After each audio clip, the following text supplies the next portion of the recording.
आज के halogen derivatives of alkene के अगले पार्ट में हम जो है हम जो प्रॉपर्टी देखने जा रहे हैं उसको हम कहते हैं ऑप्टिकल प्रॉपर्टी।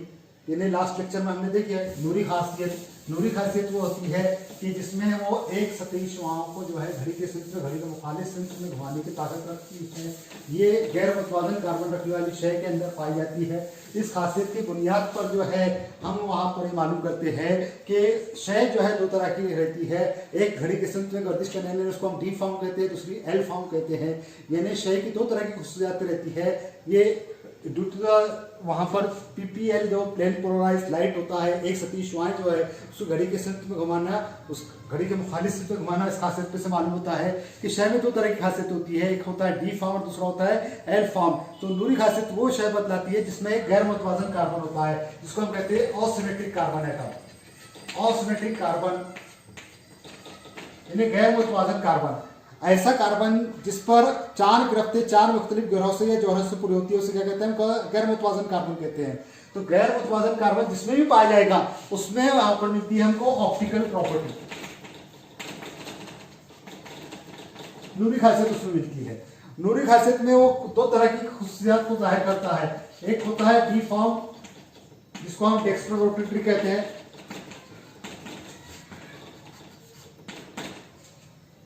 और दूसरा होता है एल फॉर्म जिसको हम लीवो रोटेटरी कहते हैं। यानी क्लॉकवाइज सेंस में घुमाने वाले को, किसको क्लॉकवाइज सेंस में घुमाते हैं? पीपीएल जो लाइट होते हैं, ये पीपीएल एक सतही शुआओं को घड़ी के सिंच में घुमाने वाले को हम क्या कहते हैं? डेक्स्ट्रो रोटेटरी कहते हैं, इसका टी फॉर्म कहते हैं। और पीपीएल को एंटी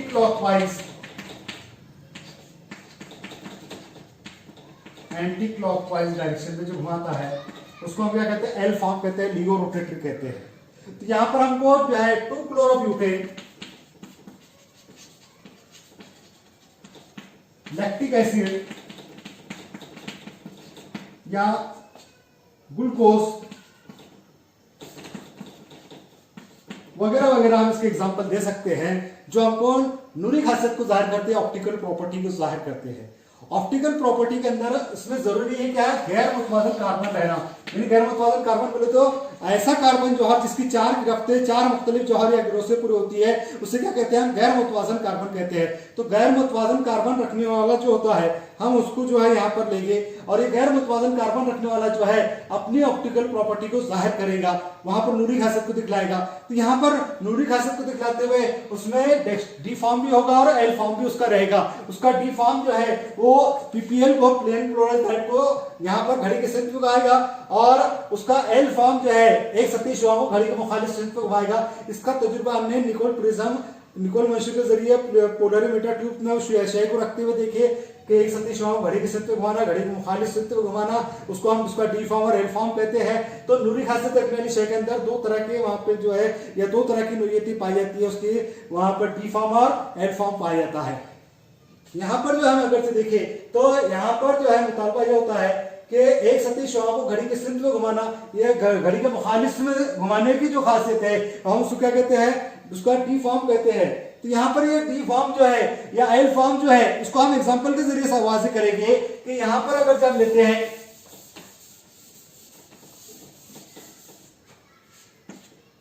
2-फ्लोरोब्यूटेन,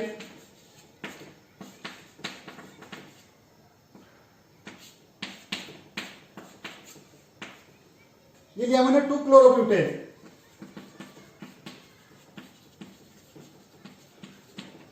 इसमें जो है कार्बन है ये इसको हम कहते हैं गैर मतवाजन कार्बन, क्योंकि इस पर चार मुख्तलिफ जो है ग्रोह नजर आ रहे थे। ये मिथिल ग्रुप है, ये एथिलीन ग्रुप है, ये हाइड्रोजन है और यहाँ पर क्लोरीन है।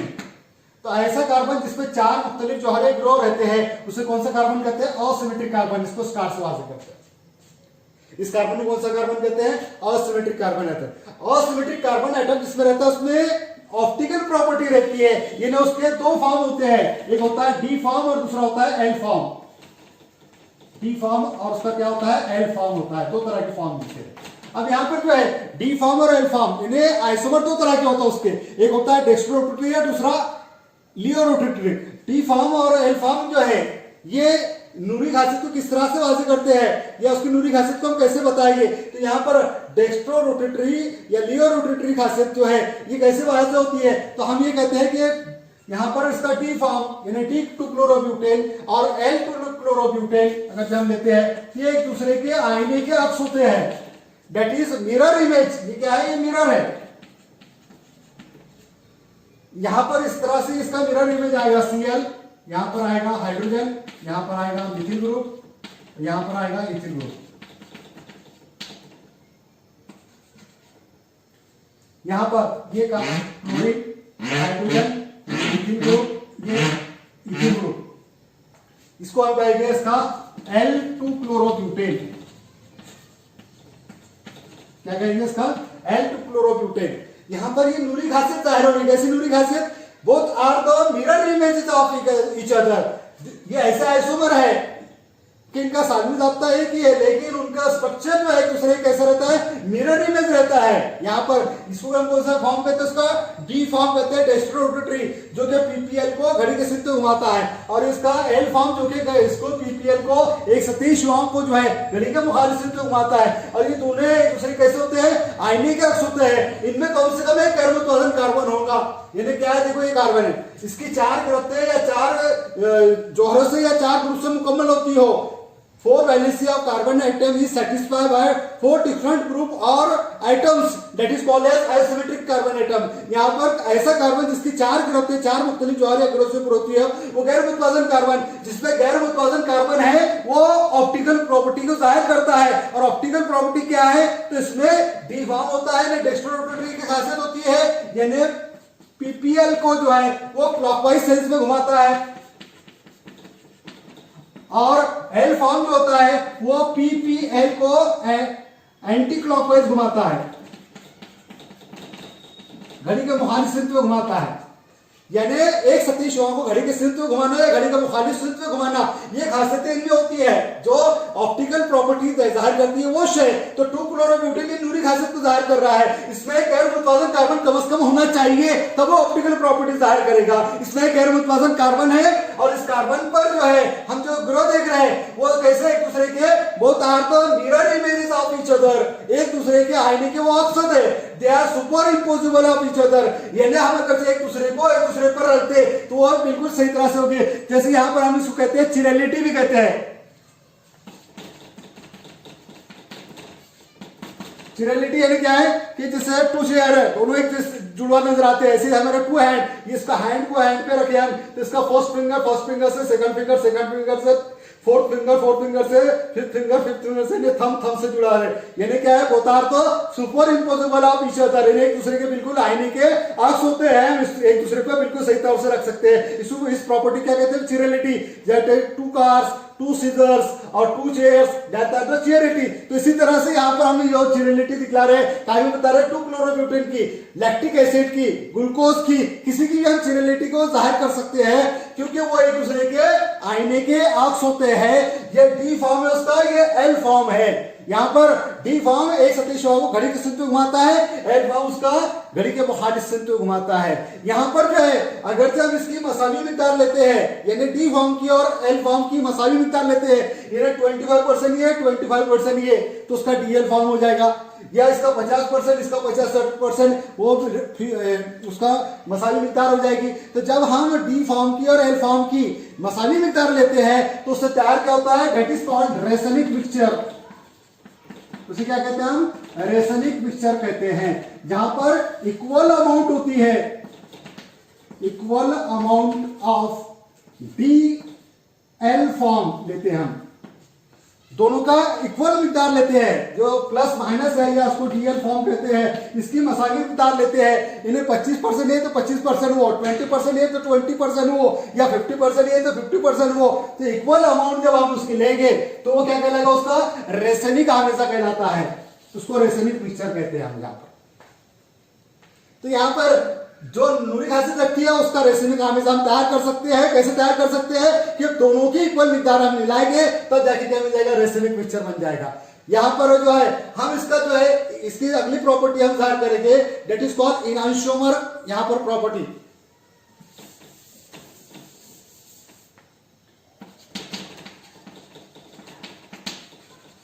अगली डेफिनेशन देखें, इनांशोमर्स। इनांशोमर्स किसे कहते हैं हम? इनांशोमर्स वो होते हैं जो दो आइसोमर इस तरह से होते हैं, both are isomers, same molecular formula but differ by their certain structure. यहां पर इनका मॉलिक्यूलर फार्मूला ये है, लेकिन ये दोनों एक दूसरे के आयनिक के अक्ष है, तो इन्हें क्या कहते हैं? इनांशोमर कहते हैं। ये आइसोमर है, लेकिन आइसोमर कैसे है? मॉलिक्यूलर फार्मूला है, लेकिन यहां पर इनके स्ट्रक्चर कैसे है? एक दूसरे के आयनिक अक्ष है। They are super impossible of each other, super impossible of each other. एक दूसरे के वो क्या होते हैं?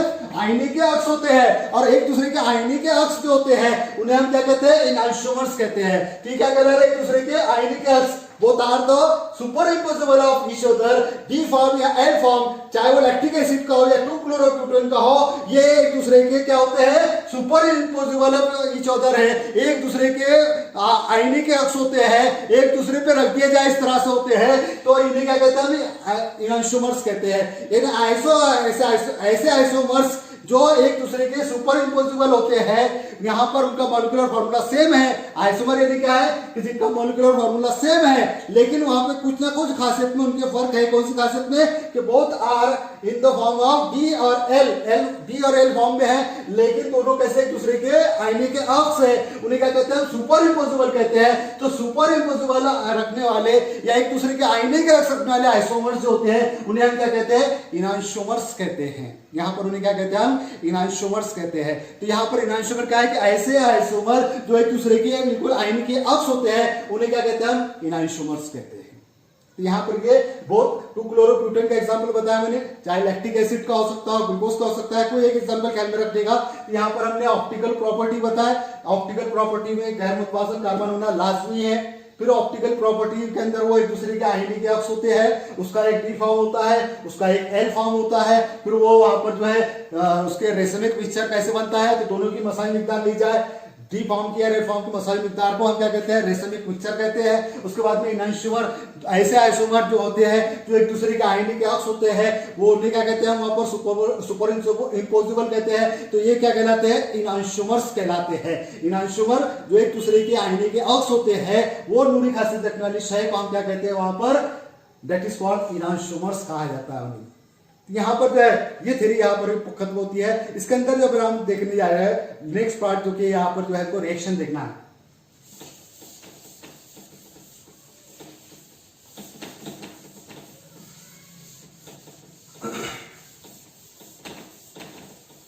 Elimination reaction of hydrogen, reactions of alkyl halide.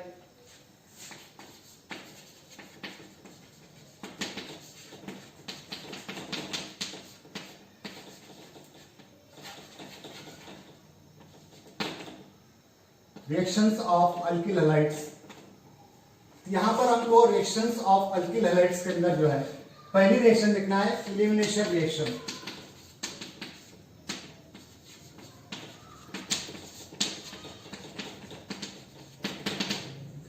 First reaction लिखना है हमको एलिमिनेशन रिएक्शन, दैट इज इखराजी अमल उसको उर्दू में कहते हैं, एलिमिनेशन रिएक्शन। इसको कहते हैं डीहाइड्रोहाइड्रोजनेशन रिएक्शन।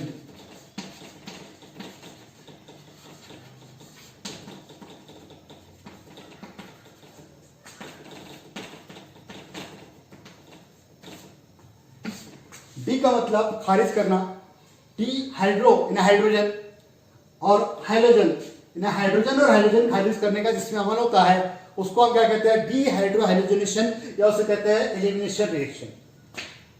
तो अल्किल हैलाइड का हम डीहाइड्रोहाइड्रोजनेशन का रिएक्शन या एलिमिनेशन रिएक्शन जो है, जिसको हम नाभिदी का अमल भी कहते हैं, इखराजी अमल भी कहते हैं। तो यहाँ पर इखराजी अमल या नाभिदी का अमल हमको किसका देखना है? अल्किल हैलाइड का देखना है। तो यहाँ पर अल्किल हैलाइड में सबसे पहले लूंगा मैं यहाँ पर इथिल ब्रोमाइड,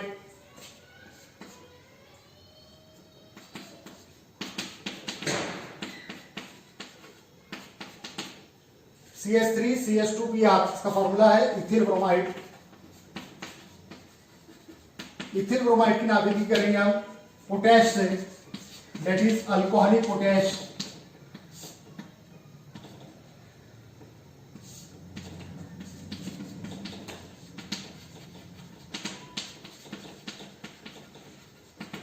जब अल्कोहलिक पोटेश यहाँ पे लेते हैं तो इखराजी अमल होता है कि पोटेशियम जो है वो ब्रोमीन को लेके जाता है सॉल्ट बन के, और हाइड्रोजन जो है हाइड्रोक्सी ग्रुप के साथ में जाता है। यहाँ पर जो है दो इसके ग्रुप निकलते हैं, एक हाइड्रोजन और एक हाइड्रोजन, डी हाइड्रोहाइड्रोजन हाइड्रोजन का और हाइड्रोजन का हटने का अमल होता है। यहाँ पर दो ग्रुप इससे हटते हैं, यहाँ पे डबल बॉन्ड फॉर्म हो जाता है, that is CH2 double bond CH2 plus KBr plus H2O, यानी तैयार क्या हुआ, इथिन की तैयारी हुई, अल्कीन की तैयारी, यानी elimination of alkyl halide, reactions of alkyl halide में कौन सा रिएक्शन दिख रहा है, elimination of alkyl halide, elimination of alkyl halide give rise to alkene, alkene की तैयारी देता है यहाँ पर, elimination of alkyl halide give rise to alkene, elimination of alkyl halide that is, इसको क्या कहेंगे हम, प्रिपरेशन ऑफ अल्कीन, अल्कीन की तैयारी होती है। यानी यहाँ पर जो है हम जब अल्किल हैलाइड को यहाँ पर जो है एलिमिनेट करते हैं या उसको खारिज करते हैं तो वहां पर जो है हमको काय की तैयारी मिलती है, अल्कीन की तैयारी होती है। यानी यहाँ पर जो है एलिमिनेशन ऑफ अल्किलाइड जब करते हैं तो वहां पर काय की तैयारी होती है, अल्कीन की तैयारी होती है। यहाँ पर हाइड्रोजन और हाइड्रोजन ग्रुप अल्कोहलिक पोटेश के जरिए हटाया जाता है। तो अल्कोहलिक पोटेश के जरिए जो है कैसे हटता है कि पोटेशियम के साथ में ब्रोमीन जाता है, पोटेशियम ब्रोमाइड नमक बन के निकल जाता है, और हाइड्रोक्सिल ग्रुप के साथ में हाइड्रोजन जाता है पानी बन के, और यहाँ पे दो ग्रुप इसके जा रहे हैं हाइड्रोजन और हाइड्रोजन, डी हाइड्रोजनेशन हो रहा है, हाइड्रोजन और हाइड्रोजन हट रहे हैं, यहाँ पर डबल बॉन्ड फॉर्म होता है, CH2 डबल बॉन्ड CH2, यानी क्या है, इथिन की तैयारी हुई, यानी अल्कीन की तैयारी हुई। इन्हें अल्किल हैलाइड का इखराजी अमल क्या की तैयारी देता है, वहां पर अल्कीन की तैयारी देता है। यानी आप क्या कह सकते हैं, इथिल ब्रोमाइड से हम इथिन की तैयारी करते हैं, इथिल ब्रोमाइड से इथिन की तैयारी काय के जरिए होती है, इखराजी अमल के जरिए, एलिमिनेशन रिएक्शन के जरिए होती है। इस एलिमिनेशन रिएक्शन के जरिए हमने दो कार्बन वाले देखे, तीन कार्बन वाले यहाँ पे अल्किल हैलाइड लेंगे हम, तीन कार्बन वाले हम लेंगे propyl bromide, N propyl bromide हम यहाँ पे लेंगे।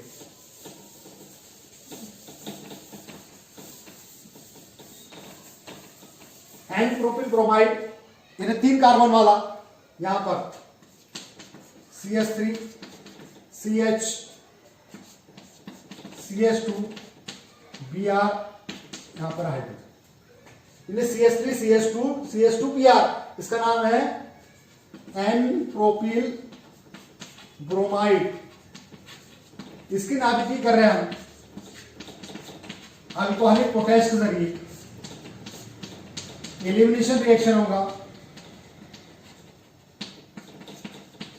और एलिमिनेशन रिएक्शन के जरिए पोटेशियम के साथ में जाएगा ब्रोमीन, और हाइड्रोजन के साथ में आएगा हाइड्रोक्सिल ग्रुप,